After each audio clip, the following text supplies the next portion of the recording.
Hi again. Ready for another half hour with the scintillating Minnesota crime wave? I hope so, because we're coming at you now. Later on, we're going to have a guest, Mary Logue, who's a poet and a terrific crime writer.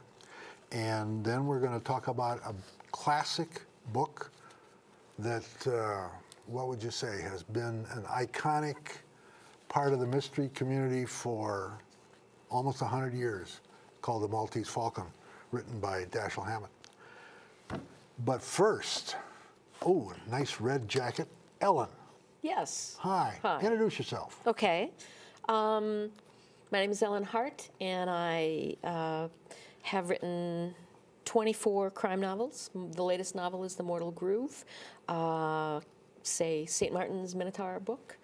And I also teach writing at the Loft Literary Center. Ah, that's right, you do. And she's a good teacher, too.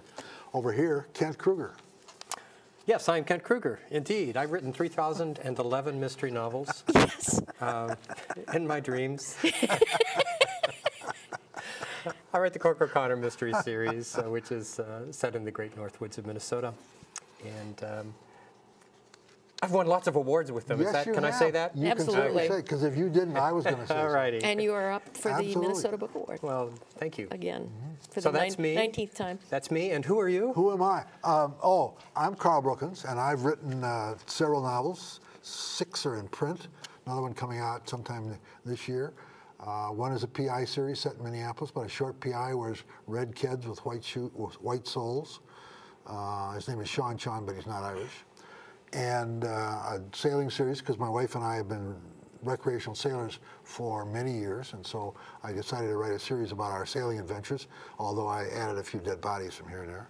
And because I was at Metropolitan State University for many, many years, I decided to write what's called an academic mystery about a middle-level manager who gets into trouble because he gets nosy. And as an amateur sleuth, he finds out some interesting secrets about the people on the faculty. First, though, let's talk about our process a little bit, because our process is not the same as other authors, and it's not the same as either of us. Why don't you start? Okay.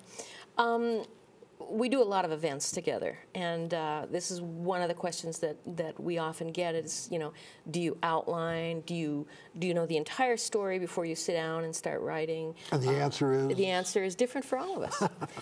The answer for me is I don't outline the entire book. For me, what I write to a title, and I know that's maybe kind of odd, but I have to have the title in place. Once that's in place, then I know what the central crime is, which is very important to the book. I know who the main characters are and their relationship to each other and their relationship to the crime.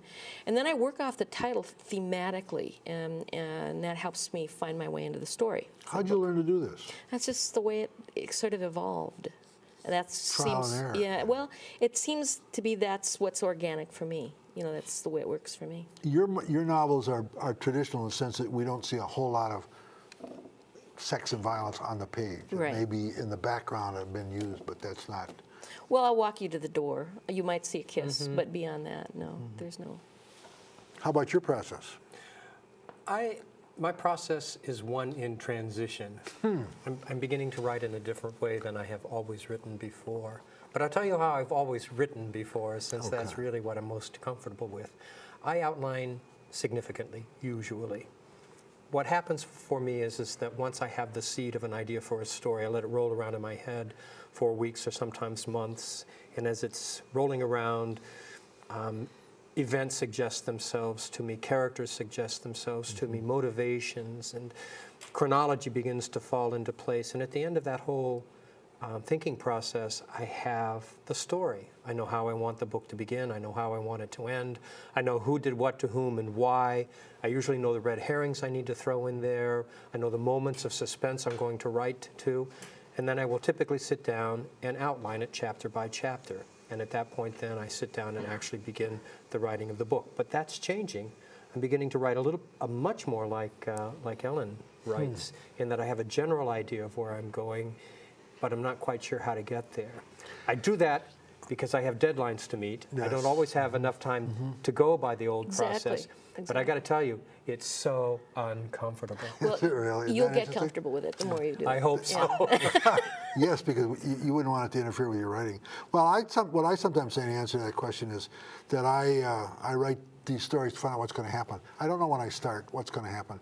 I start sometimes with a character, sometimes with an idea, never with a title. But I know there's some kind of an incident. I'll give you a quick example.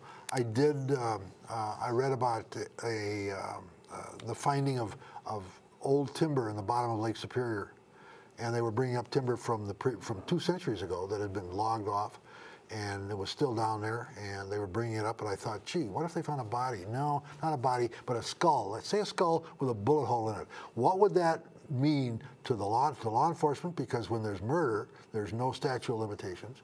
And what if it was? What would it mean to the law enforcement? What would it mean to the people in the company who were harvesting this timber? What would it mean to the people, to the environmentalists, the whole thing? And out of that came a novel. I call it a Superior Mystery. Well, you're constantly playing that what-if game. Oh yeah, always. So what if this happened, then what? And then what if this? And sometimes, what if gets me up a creek without the proverbial paddle, so that I end up really wanting to, having to back out and start something else. So my process is different in that regard. Do you write? When do you write? Let me put it that way.